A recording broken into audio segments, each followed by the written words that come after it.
into the game 7-5 overall and winners of the Coastal Division with a 6-2 record. Coach, if you could just give us an opening statement, and then we'll take questions. Sure, Kevin. Well, first of all, it's obviously, I guess, time to talk about this Coastal Championship that we're able to accomplish this year. It's an honor and a privilege to be able to take Pittsburgh to the championship game and take on such a great football team and great coach in Dabo Swinney and the Clemson Tigers. We know it'll be a heck of a football game, and we know we're playing one heck of a football team in Clemson. It'll be our first trip there. Clemson has obviously been there before. This will be nothing new to them. I think it's going to be important for our football team to obviously stay focused and locked into really why we're there and what our job is. But it's truly an honor to be there and represent the Coastal Division. Questions? All right, ladies and gentlemen, if you'd like to queue up for a question, you can do so now or at any time during the call. You just dial 1-4. That's 1 followed by the 4 on your telephone keypad. That's 1-4 on your telephone keypad to register for questions. All right, so first in queue for questions is Jerry DePaula from Pittsburgh Tribune Review newspaper. You may now proceed. Good afternoon, Pat. How are you today? I'm doing good, Jerry. How you doing? Okay. Hey, I was wondering, after all your film study, and I'm sure you have a whole lot yet to do, what's the biggest difference between Clemson of 2016 and Clemson now in your team of 2016 and your team now? You know what?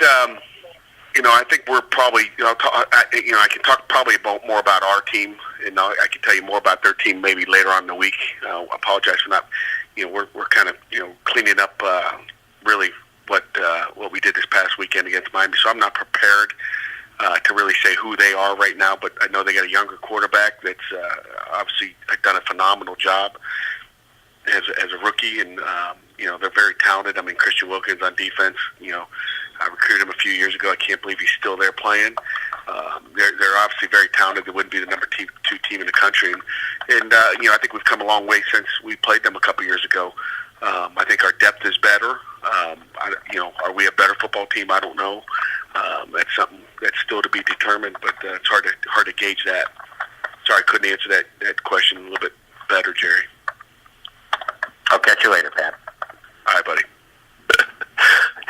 All right, next question coming from the line of Dana Caldwell from USA Today. You may now proceed. Hey, Pat. Hope you're having a good day. Doc Luis is from our neck of the beach, and I just wanted to know, he's playing a lot clearly already. What does he bring to your team? And if you could you describe him as a player, what he gives you guys? Yeah, you're talking, you said Shockey, right? That is correct. Jock Luis, yeah, okay. It kind of broke up a little bit there. Yeah, he's going to be a great player for us. He's fast, he's quick, he's fun to coach. He's one of those kids that's got that personality that you'd love to have and coach. But again, he's only going to keep getting better. He's got the speed. We haven't been able to give him the ball as much as we'd like to, with the way our run game has gone. But he's a heck of a football player. Thank you. You got it. Quick reminder, that's 1-4 to queue for questions, 1 followed by the 4 on your telephone keypad. Next question coming from the line of Christopher Heidel from Herb FM Sports Radio. You may now proceed. Hi, Coach and Juicy. How you doing? Good, Christopher. How you doing? Doing great. What does this mean for you, for Western Pennsylvania, for going to this ACC title game? I know you just got done with Miami and getting ready for this week's preparation. What does it mean for you, knowing that you're representing Western Pennsylvania and going down to Charlotte to hopefully win a title? Well, I think, first of all, it's an incredible accomplishment that we clinched a week ago. And, I think, like I said, to start off this press conference, it's an honor to be in this position. And our kids have worked hard. Our coaches have worked hard to go 6-2 in a tough Coastal Division conference. So, I mean, I think it's really everything. I mean, it's a dream to play in a championship game. I think that's what young men and coaches dream to do, is to play in those big games. And I've been in a couple of them, and they've been fun. And it's something that our kids, I don't think, will have any troubles getting up for.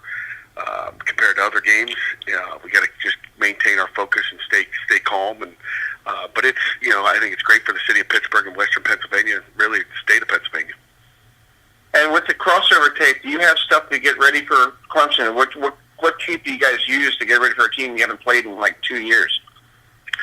What we're going to, our GAs have started to break down their stuff, and we haven't started to dig into it as coaches here. I should say our assistants have now, but I haven't had a chance to. Just trying to clean up this last game details for team meeting and all that, but and doing some all-conference stuff this morning. But I think the big thing is we're going to look at every game this season. We'll have bits and pieces of every game last season. We'll look at the 2016 game.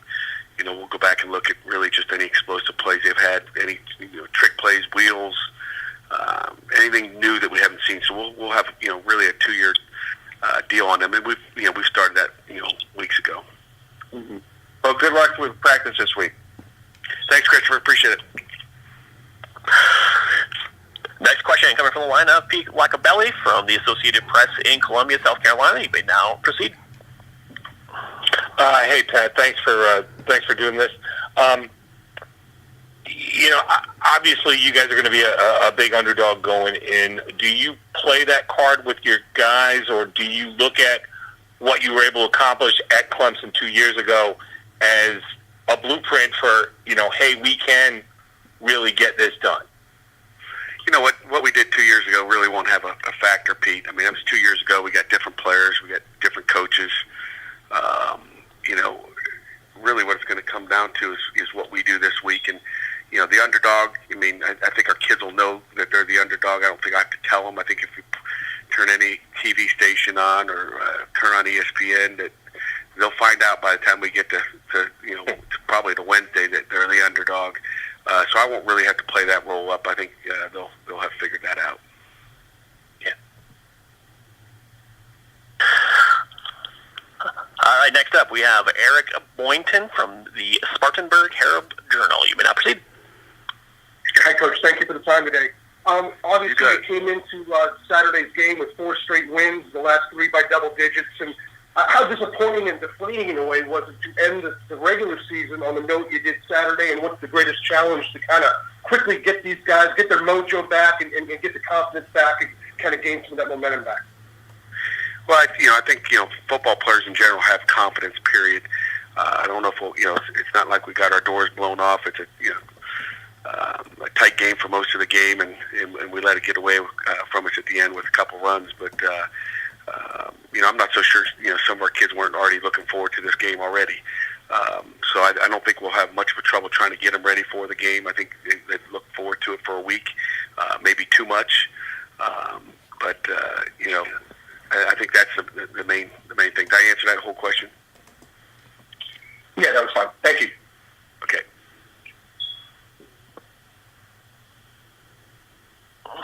Quick reminder for everyone on the phone lines, if you'd like to queue up for a question, you can do so by dialing 1 followed by the 4. That's 1-4 on your telephone keypad. Next question coming from the line of Jim Hammett from PantherLayer.com. You may now proceed. Hey, Pat. How's it going? Good, Jim. I know you already talked to Jerry, and you said you really haven't started your kind of Clemson scalp, so to speak. But, what can you take away from yesterday's game playing against an athletic defense and, Clemson kind of going to have the same type of deal? Oh, yeah, they are. I think, that'll be the first thing is we're going to face a fast, physical, big team like we did yesterday. Miami played their tails off, and again, I give them a lot of respect for doing that.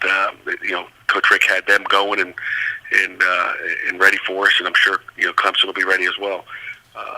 But I think what you take from it is you got to be ready to and locked in to be able to block the best, to be able to tackle the best, to stay in your gap against the best. We're not this is not a bowl game. This is a championship game, and we're playing the number 2 team in the country, Jim. All right, thank you. Next up, we have David Hood from CUTigers.com. You may now proceed. Hey, Coach, with this being Pitt's first trip to the ACC Championship game, have you had any experience with this, kind of extended season in the past? And how do you practice during the week? Do you change anything? Do you, have extra meetings with your players to kind of deal with all of the extra media scrutiny and hoopla? Yeah, you don't do much different, David. I've been in a couple of them. I've been in 2 Big Ten championships and played in some big bowl games. But I think a Big Ten championship's a little bit different. It's more like a game week, normal game week for our kids. I mean, obviously they're still in school. We're still under the 20-hour rule unless something's changed. You'll let me know on that, David. But we still have a 20-hour a week rule with the NCAA. So we can't have any extra meetings. And again, you got 6 days to prepare for a big game on Saturday night, and we both have the same time to prepare for that football game.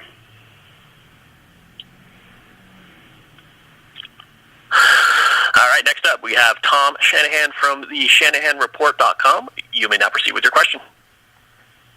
I wonder if you could talk about the satisfaction of bringing a title to Pitt in regard to, you turned down jobs as a defensive coordinator and you turned down jobs as a head coach until I presume you found the right fit.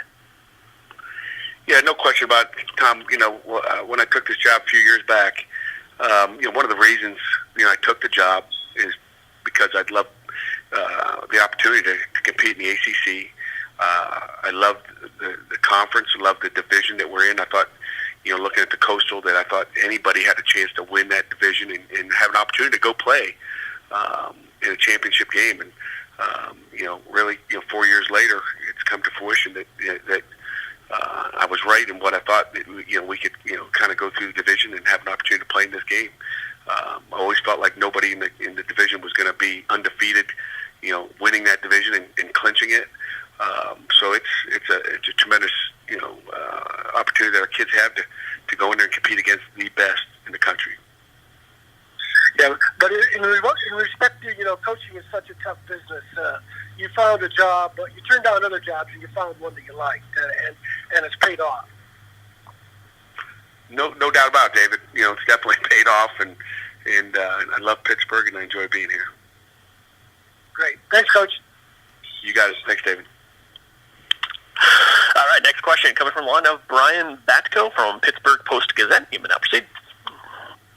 Pat, I was just wondering, in a general sense, sort of what your take is on how this Clemson program has sort of become, the powerhouse that it is. I mean, I know they're in the Atlantic Division. You don't see them every year, but it seems like their dominance has kind of picked up since you got to Pitt. And I was just looking for your thoughts on the way Dabo's built it over there and how they've sort of become the standard that they are in the ACC. Yeah, I mean, obviously Dabo's done an incredible job. He's not only a football coach, but he's a businessman. He's got the tools he needs down there. I mean, the facilities, there's slides, there are movie theaters outside and backyard, barbecues that they have. They've got a unique place down south, and they're able to attract a lot of talent. They've done a great job winning football games, which has helped, the consistency of bringing more talent there. They got a ton of tradition, and like I said, Dabo's really done that. He's got some Alabama ties, so he's doing a little bit of the Saban way, and he's building another powerhouse there in the Atlantic, in the Atlantic Division of the Coastal of the ACC. Thanks, Pat. You got it. Quick reminder for everyone: if you'd like to queue up for questions, you can do so by dialing 1 followed by 4 on your telephone keypad. Next question coming from the line of Amanda Goodsey from Johnson Tribune Democrat. You may now proceed. Hi, Pat. Wondering how, I know you said you haven't had a whole ton of time to start game planning for Clemson, but with the recent changes on your offensive line and the struggles they may have had yesterday against Miami, wondering if you have any concern about them going against Clemson's defensive line, who also, as you said earlier, plays pretty athletically. Yeah. Well, I appreciate it, Amanda. You understand that game plan part of it.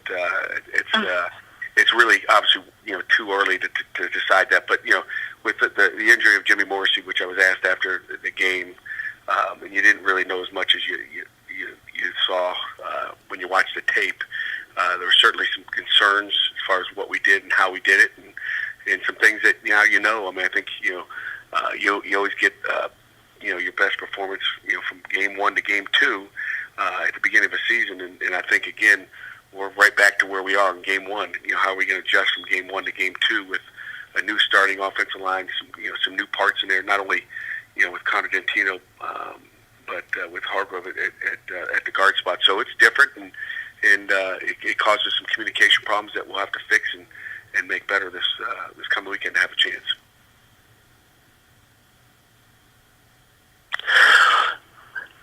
All right, moving to our next question, coming from the line of Trevor Groves from CUTigers.com. You may now proceed. Hey, Coach. Darren Hall had a couple of really big games against Virginia and Virginia Tech. Both he and Allison were great in the Virginia Tech game, but it's been a lot tougher sledding for you running the ball against Wake Forest and Miami. Just wondering what those teams did to give you a hard time in the run game. Was it just a matter of putting extra hats in the box and forcing you to throw? Yeah, they put some extra hats in the box. Obviously some good D lines, and again, I give Wake Forest put more guys in the box. Miami didn't put as many guys in the box, but they did some twists and stuff that we really hadn't seen a whole lot of. So they did some different things to maybe confuse our guys up front, and if you add the confusion with some really talented football players up front for Miami, it was a recipe for a disastrous game there. Thank you, Coach. You got it. All right, next question. Follow-up question from the line of Pete Lacabelli from the Associated Press in Columbia. You may now proceed. Yeah, Pat, I just wanted to ask a couple of quick things. While that game 2 years ago with Clemson won't bear much, as you said earlier, on this, how much did it have to do with you and your program getting to where it is today? And I wanted to ask about Josh Conklin. I'm wondering if you're following his what he's doing at Wofford, and they won a playoff game yesterday in advance. Yeah, they did. They, I guess they're 1-0 in the playoffs. I did see they was it Elon they beat? Elon, yep, that's right. Yeah. So I did notice that. Was told that on the way home. So I'm fired up for Josh. He's a great person and a great football coach.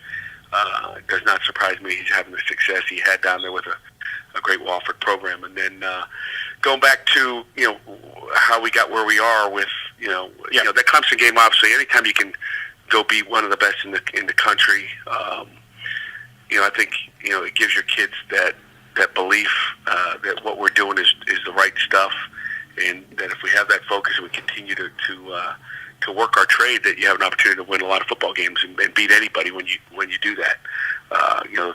The stars have to be aligned, and you got to do a lot of things right and have a little luck along the way, and being able to do that obviously helps a program with their success that they're going to have in the future. Thank you. Okay. We got one more question in queue coming from the line of Jerry DiPaola from the Pittsburgh Tribune-Review newspaper. You may now proceed. One more for you, Pat. I'm not going to ask you to make a prediction, but you've been pretty good at that. Last year's Miami game, and this year it's the Heinz Field luncheon in August. What's the root of the confidence you seem to have? Does it come from growing up, where you grew up, and with your father, and does it come from the team you're coaching right now? I think it's just it's life. I guess maybe it's grown up. It's grown up that we always have an opportunity to do whatever we want to do. Period. And we control our own destiny, Jerry. And I truly believe that. We controlled our destiny last week in a positive or negative way, and we control our destiny this week. I mean, I think our kids have got to be ready to go. They got to be locked in, and we can do whatever we want to do. We just got to put our minds to it. And I've always felt that way. I've always lived my life that way. Whether it's wanting to go to college or getting a degree or marry my wife. I mean, I said I think I'm going to marry that girl right there. That's the girl I want, and that's kind of what happened. So I think it's just it's an attitude. Thank you, Pat. Appreciate it. You got it, Jerry. All right, we do have a question coming from the line of Alan Sanders from the Pittsburgh Sports Now. You may now proceed. Hey, Pat. You played in a couple of the Big Ten championship games, coached rather.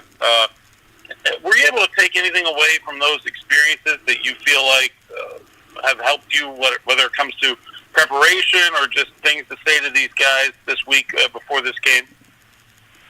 Well, I think all your past experiences as a football coach or player or AD, whatever it may be, or a writer, I think you're always going to draw from the past experiences you've had things that you'd like to continue to do, things that you do differently if you're put in the same position. So, I mean, that's what we do as coaches, is collect data, collect the things you like, and move on with it, Alan. I think that's kind of what you do.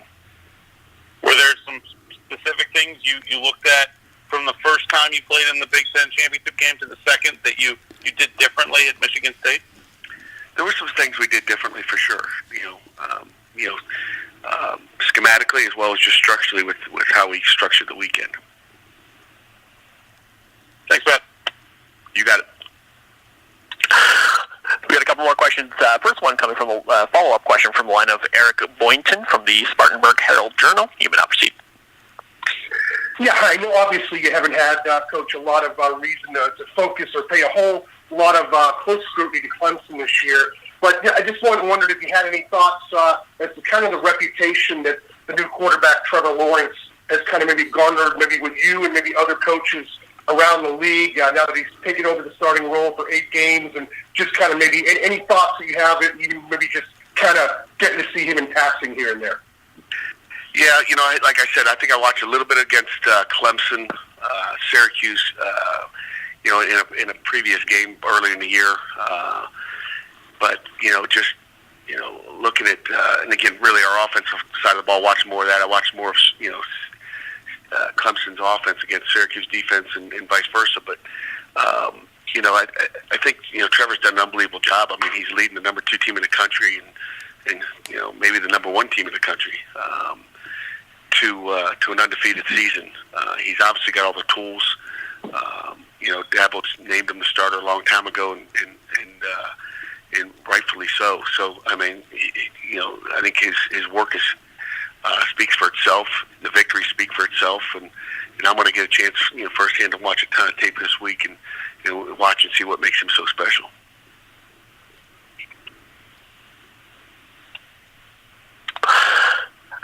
Next question coming from the line of Brian Batko from the Pittsburgh Post-Gazette. You may now proceed.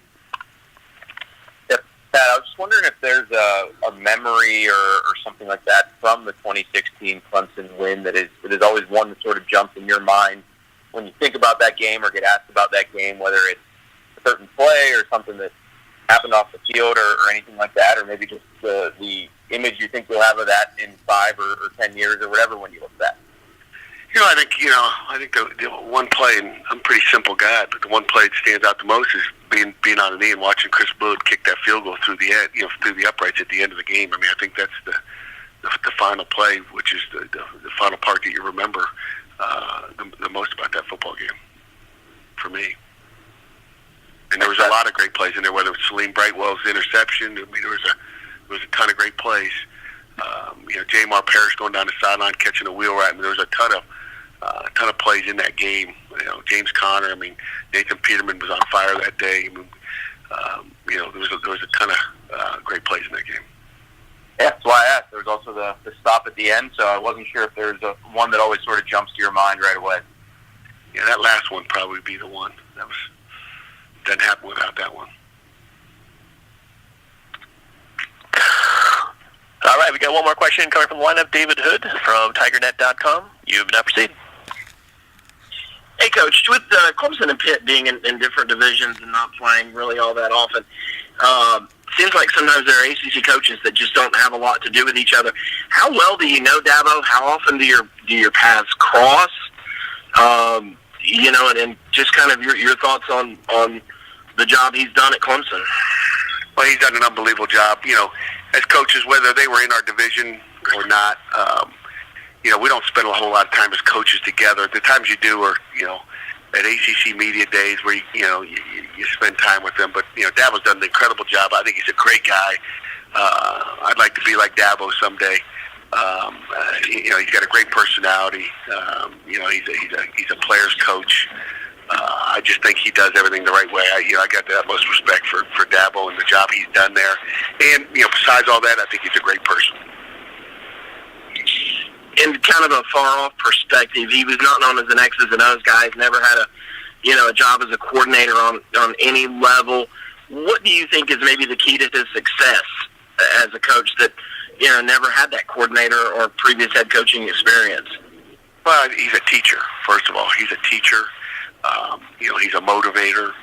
He's a businessman, and and he's the CEO of Clemson. And I think that's all you have to be. You hire other coaches to do those other things maybe that you haven't done or you don't care to do.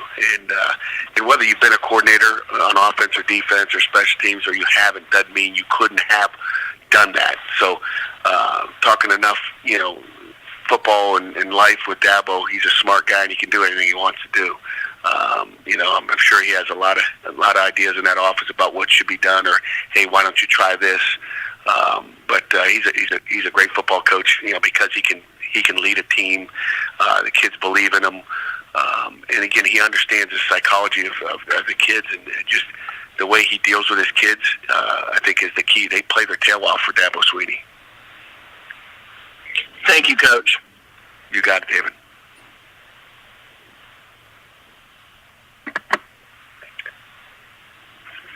Coach Narduzzi, this is Kevin here in Greensboro. Seeing no other questions, and we're about out of time anyway, we'll let you go. So we will see you Friday at the press conference at 1 o'clock in Charlotte. Sounds great. Thanks, Kevin.